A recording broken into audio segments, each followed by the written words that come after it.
संधी साधूपणा करणाऱ्यांसोबत मी जाणार नाही असं म्हणत शरद पवारांनी दोन्ही राष्ट्रवादी एक होणार नसल्याचं स्पष्ट केलंय। पण गेल्या काही दिवसांचा आढावा घेतला तर शरद पवार एकटे पडले आहेत का असा प्रश्न निर्माण झालाय, ज्याला कारण ठरतंय पक्षातील नेत्यांचा कमी होणारा सहभाग। गेल्या काही दिवसांपूर्वी दोन्ही राष्ट्रवादींचा वर्धापन दिन साजरा केला गेला। अजित पवारांच्या राष्ट्रवादीचा मेळावा जिथे मोठ्या प्रमाणात साजरा झाला, त्याच्याशी तुलना करत शरद पवारांच्या राष्ट्रवादीचा वर्धापन दिन सोहळा छोटेखानी वाटला।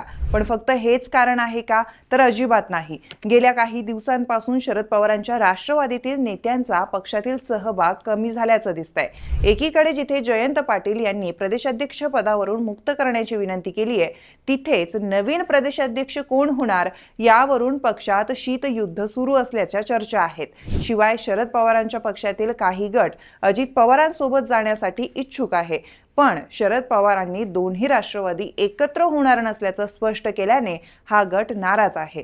तर सुप्रिया सुळे, अमोल कोल्हे असे काही नेते सक्रिय असल्याचं दिसतंय, पण ते खासदार आहेत, त्यामुळे राज्याच्या राजकारणात तसा त्यांचा संबंध फार कमी येतो।